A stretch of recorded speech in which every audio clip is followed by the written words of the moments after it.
Welcome to Residential Tech Talks. I'm Jeremy Glowacki, Executive Editor of Residential Tech Today.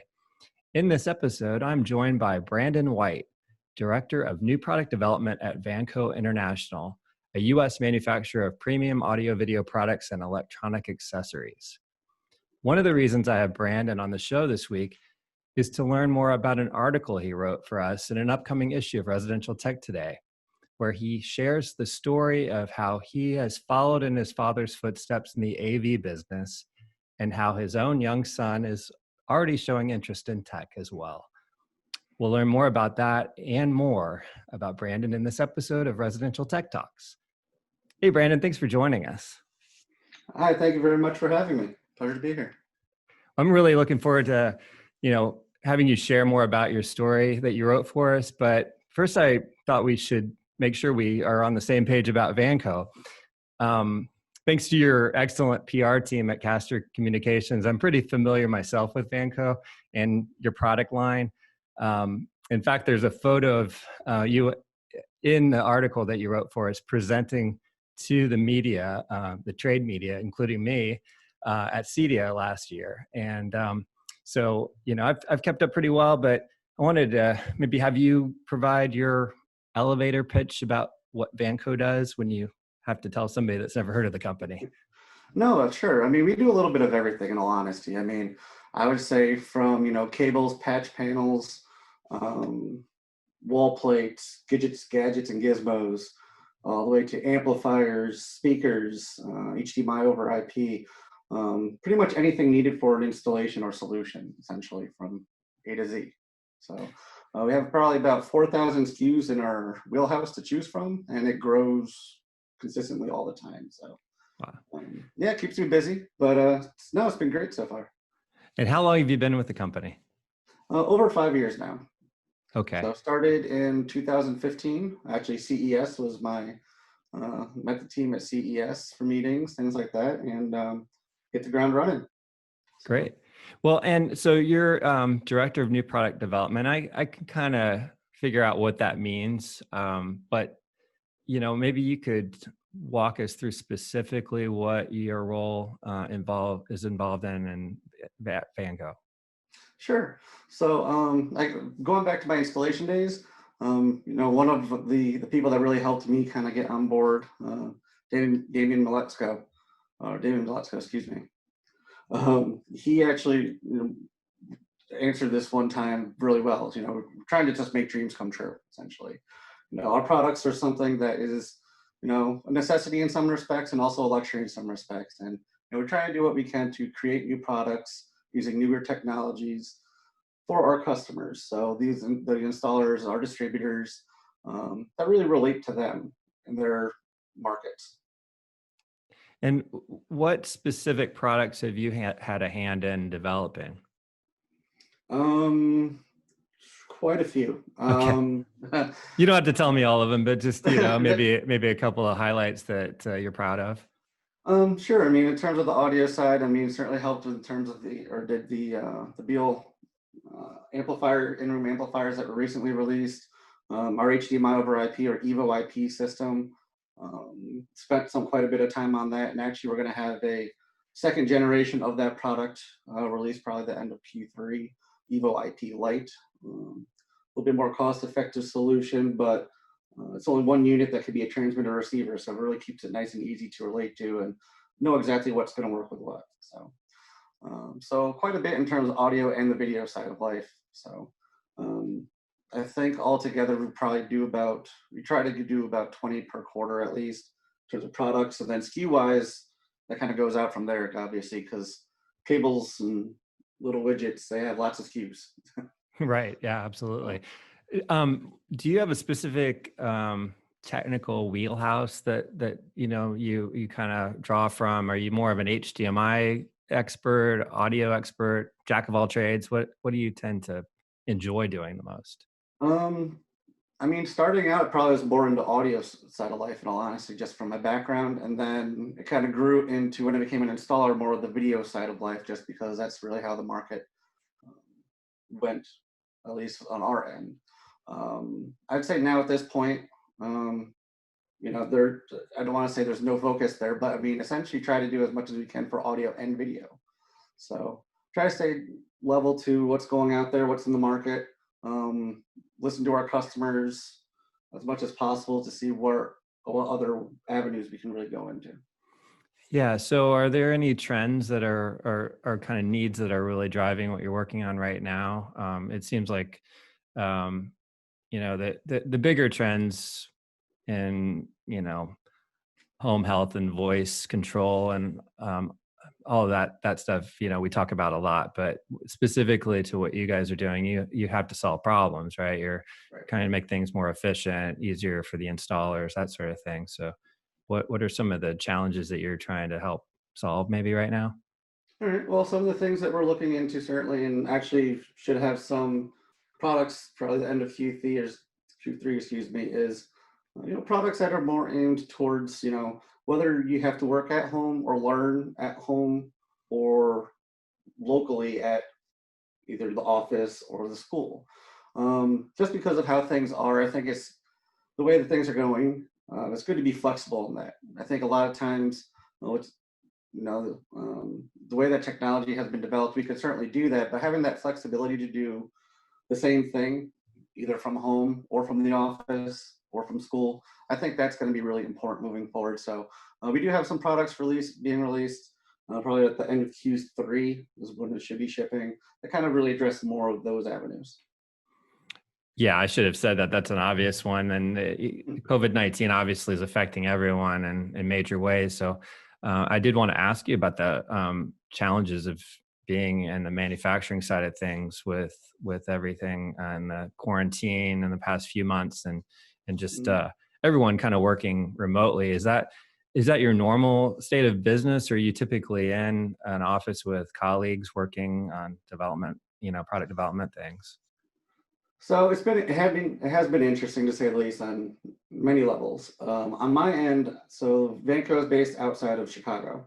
I live in upstate New York in Saratoga Springs.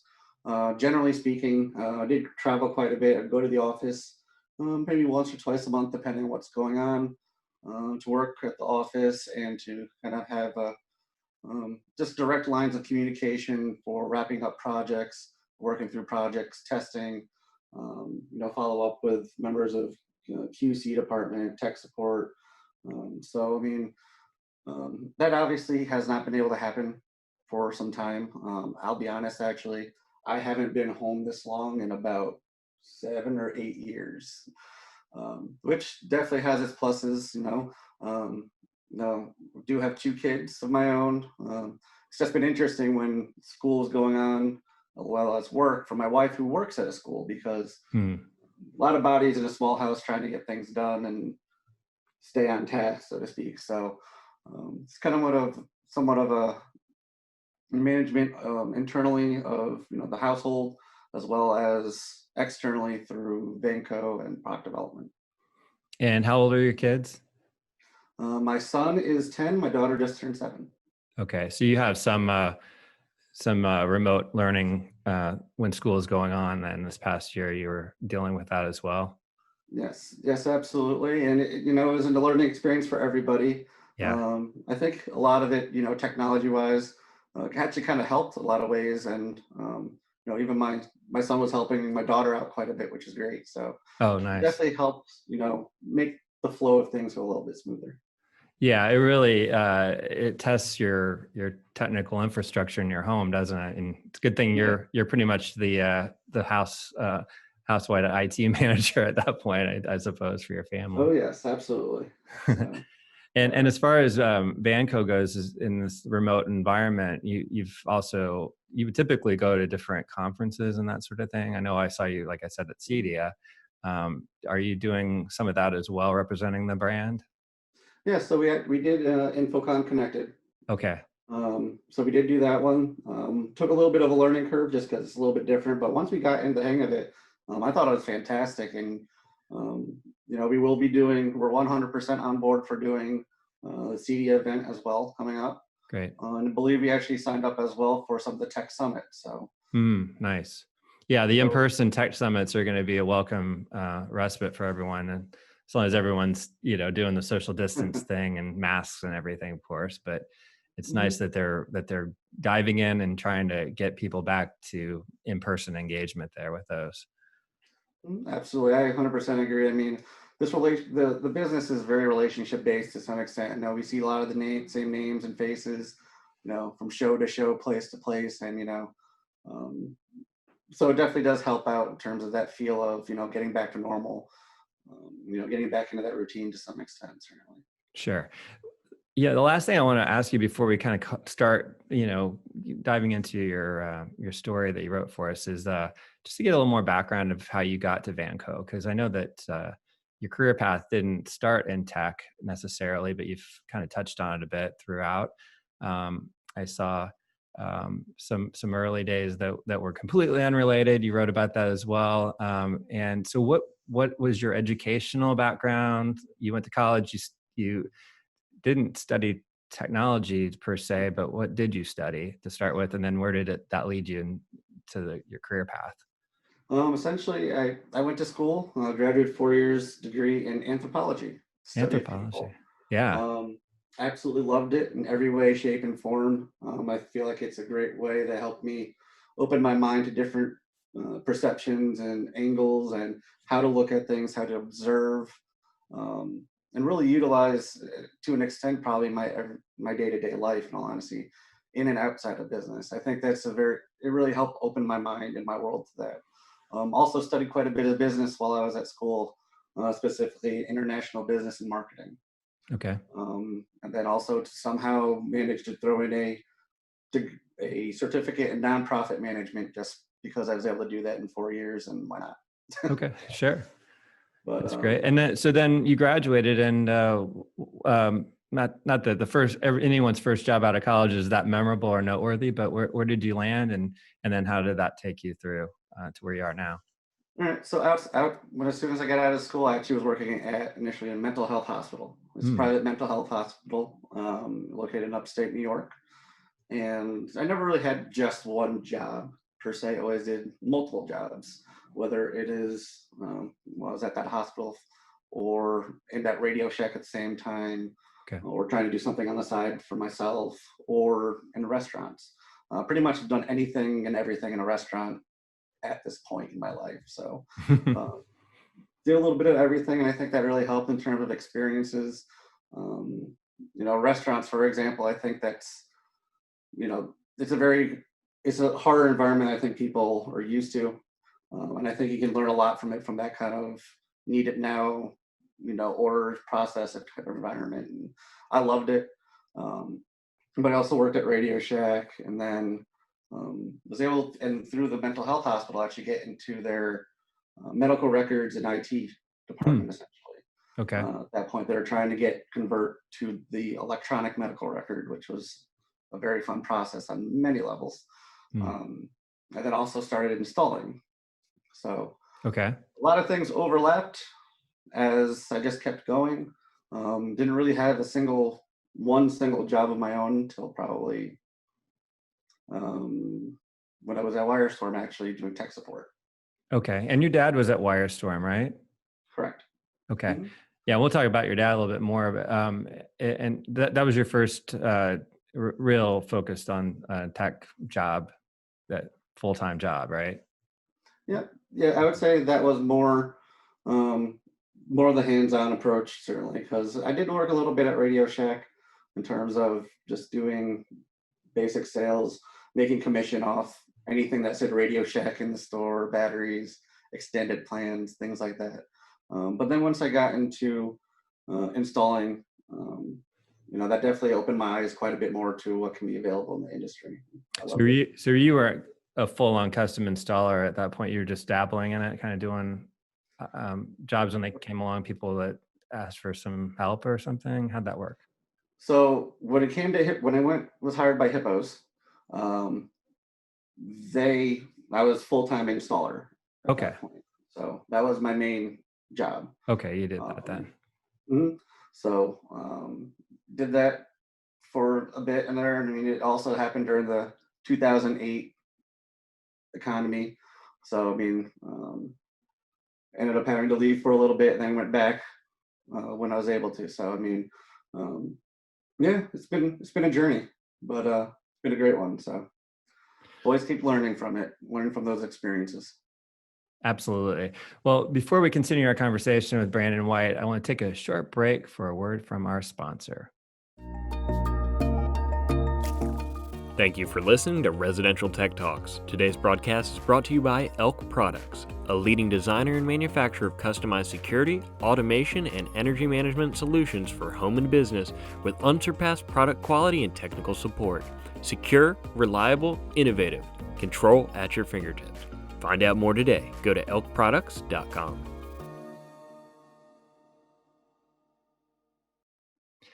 Welcome back. Listening to Residential Tech Talks, and I'm Executive Editor Jeremy Glowacki. I'm talking to Brandon White, Director of New Product Development at Vanco International.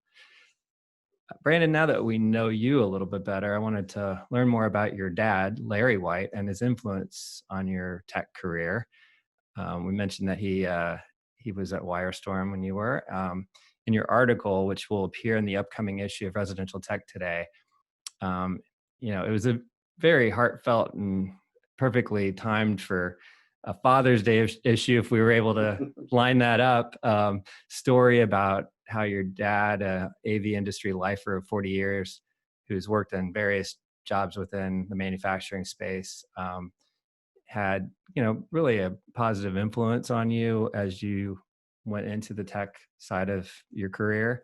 Can you help everyone out by just kind of running down a bit of where your dad landed over the years? Not that I need you to read his resume, but it'd be helpful just to know where for those who may have crossed paths with him or not know him, where he was worked over the years.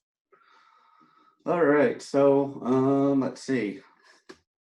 I could do a brief run through. So from everything from what I understand started back at Lafayette Radios, back in the day before I was born. Actually had some of the people that he worked with there actually are still within the industry, still pretty present within the industry. It was kind of funny because growing up, a lot of times, see the same names and faces then, lots of times ended up calling, people uncles because I saw them so much or heard of them so much. And, and then it's kind of crazy because later on in life, see them more and being in the same industry as peers, so to speak. It's interesting. It's trippy. I must say, it's awesome. I must love it. I love it. But Yeah. So he did that. He had his own rep firm through the 80s, represented various lines through there. We always had lots of fun toys to play with, samples that he received, things like that. In the 80s, doing TK cassettes, all that were huge. I know that he was in on that. Following his rep firm, he worked for Yamo. He was Eastern Regional Sales Manager for Yamo for quite some time. And then after that, he worked with Wirestorm. He was Vice President of Sales at Wirestorm when they first started out of Memphis. And then after that, now he's currently with Simplified Manufacturing. So Okay. that's kind of the short version of all that. Yeah, absolutely. Well, growing up, you said in your article that your father would often talk you through how to operate various technologies within your own house. What do you remember learning from him when you were a kid?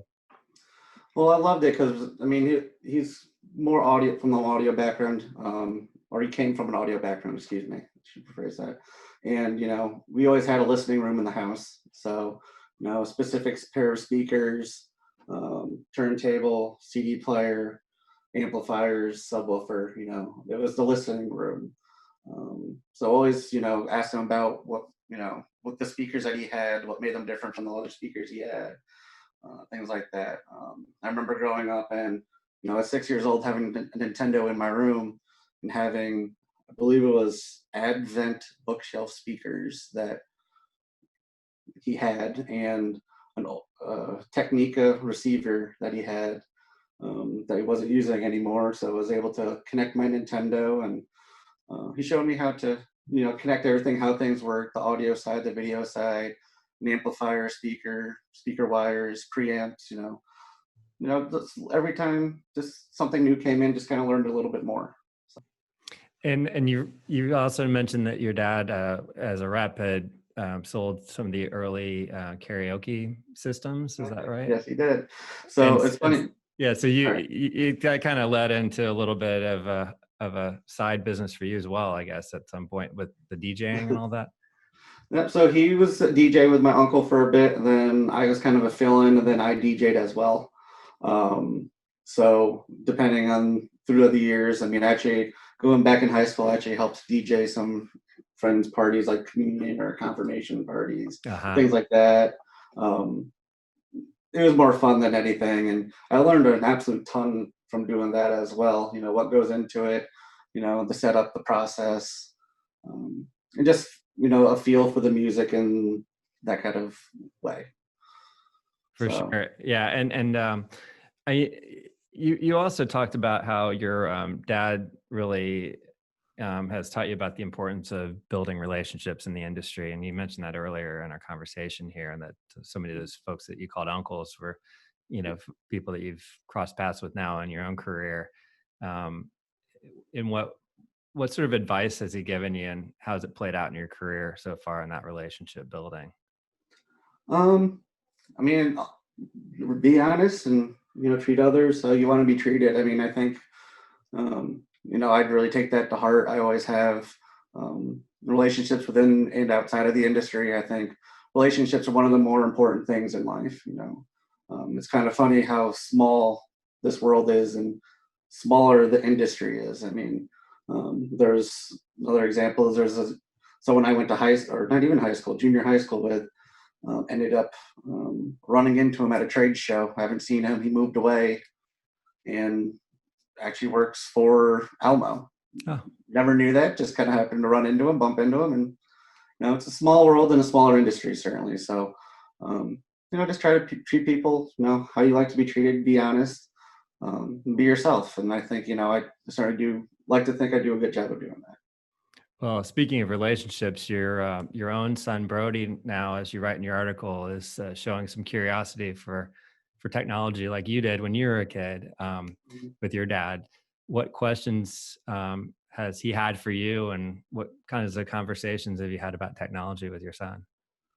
Oh, he asks every question ever imaginable. What's this? What's that? How's this work? Why is it doing this? Was it supposed to do this? No, everything that comes in, essentially, he sees a new box. I open it up, he sees it, he's there opening it with me, asking the questions, what does this black box do? How is it different from this black box, Right. In other ways too. I mean, he's into gaming, things like that.